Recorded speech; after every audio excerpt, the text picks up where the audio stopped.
Ipatatawag ng Department of Justice si Orly Gutesa ang tumestigo sa Senado na nagpakilalang security consultant ni dating Ako Bicol Party List Representative Saldico.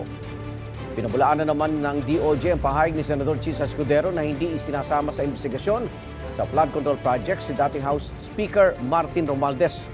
May unang balita si Salima Refran. Sa kabila ng lahat ng ito, hindi ba nakapagtataka? Bakit hindi sinasama si Martin Romualdez sa anumang investigasyon? DOJ man, NBI man, AMLAC man.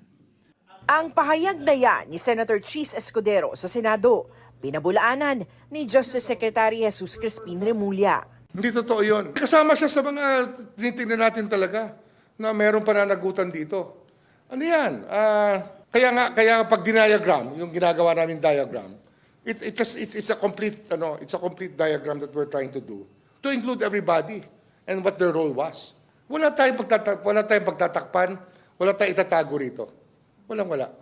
May investigasyon na raw kay late First District Representative Martin Romualdez at gumugulong na ang case build-up. Pagka ganyan kasi, hindi kami nagsasalita hanggat hindi lumalabas sa mga testigo. Pero just the same, pinag-aaralan na namin lahat yan, liability-wise.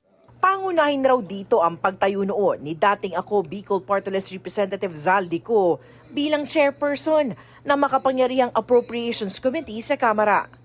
Kasi nga, Zaldico, as the chairman of operations, is well known as the Speaker's choice. Alam natin yan. Galing ako ng Congress, alam ko yan eh. Yun ang pinagkakatiwalaan ng Speaker, yun ang nilagay dyan.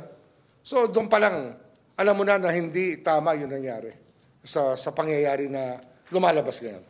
Nais pa rin makausap ng Justice Department si Orly Gutesa, ang nagpakilalang security consultant raw ni Ko, at nagsabi sa Senado na naghahatid raw siya ng mali-maletang pera kay dating Speaker Romualdez.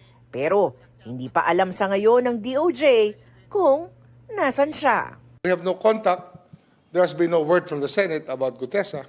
So we're just hoping he's okay and that he can shed light on his affidavit. Hihingi namin ang address niya, so we will have the NBI send us a subpoena para malinaw to.